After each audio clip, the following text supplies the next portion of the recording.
So, despite what a lot of Americans and people from the UK think, I think John Lennon wanted to move to Canada or wanted to appease his fans in Canada.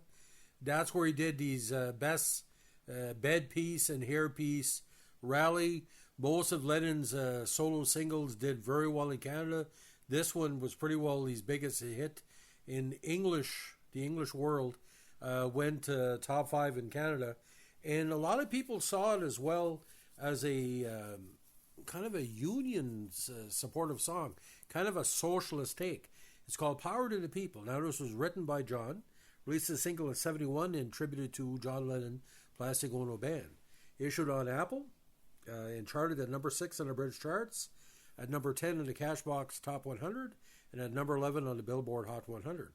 The song's first appearance on the album was the '75 compilation Shave Fish. Now, Fish. Power to the People was recorded at Ascot Sound Studios on the 15th of February '71, right after Valentine's Day, during sessions that would produce songs for Lennon's Imagine album. The single was released on the 12th of March '71 in the UK and March 22nd in the US, although some sources give the British release as May 8th.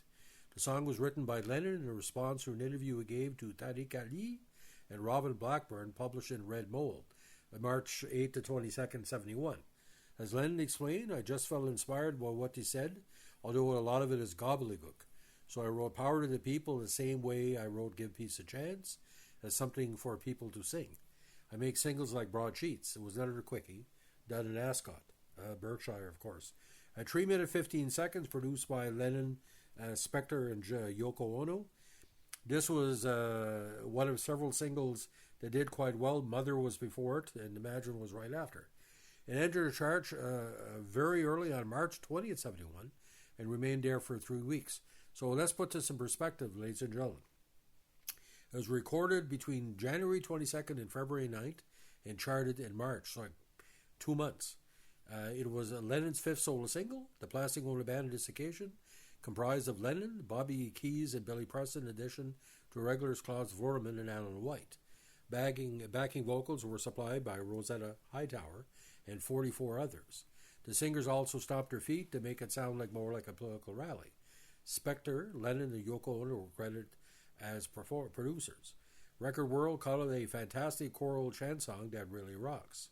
Lennon's regard for the song changed during the '70s, however.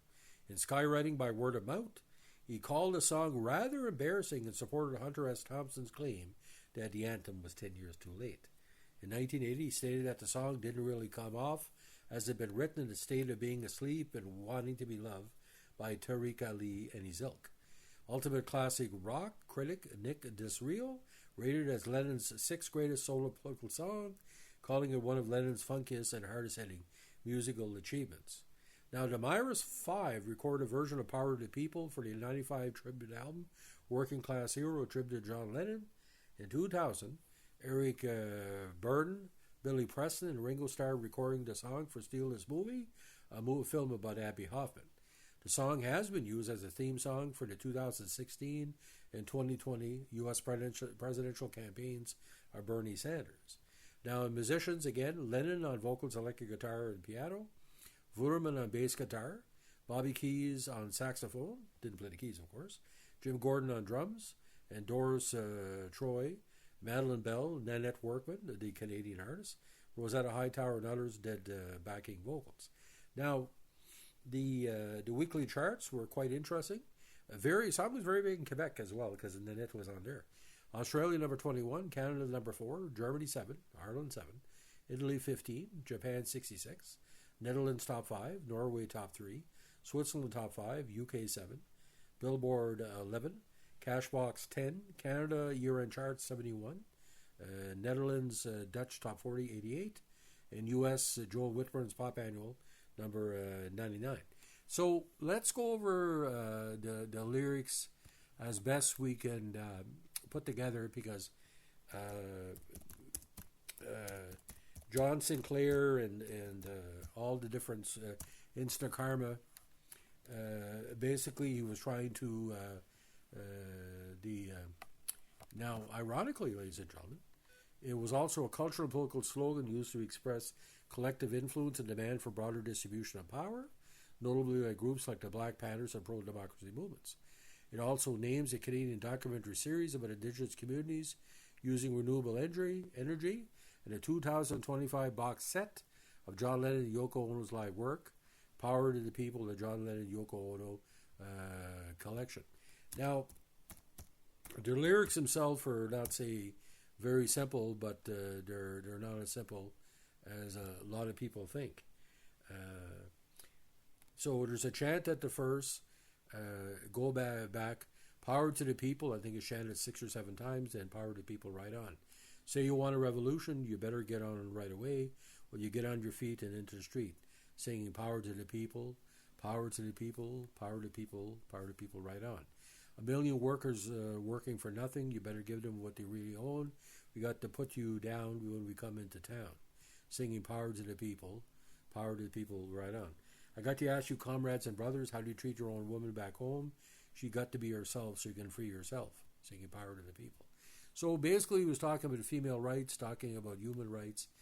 But John had a difficulty understanding why people weren't directly being influenced by what he was saying.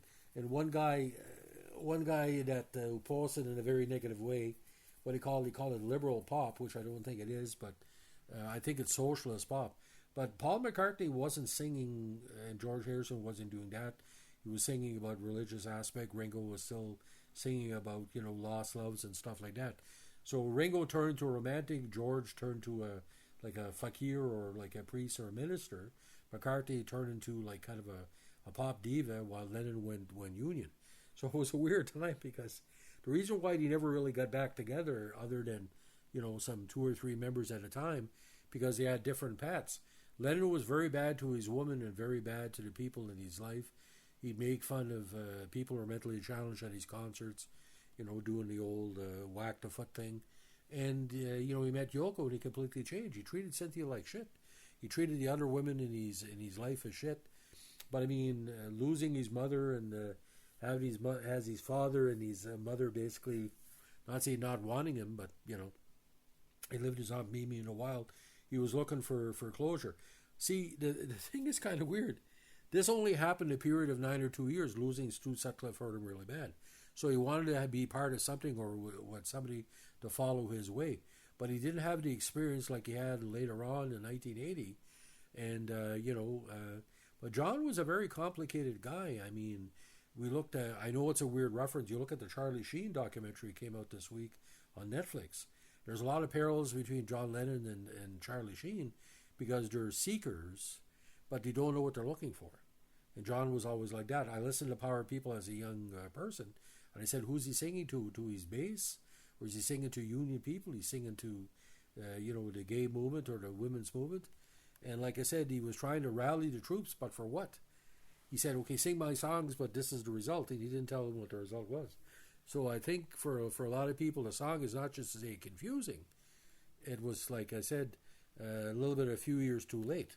So, Power to the People, one of John Lennon's best, what do you call protest songs, but for what and who was he protesting? We still don't know. So, ladies and gentlemen, if you like what you're doing with Behind the Tracks, let us know with a like, comment, subscribe, or share.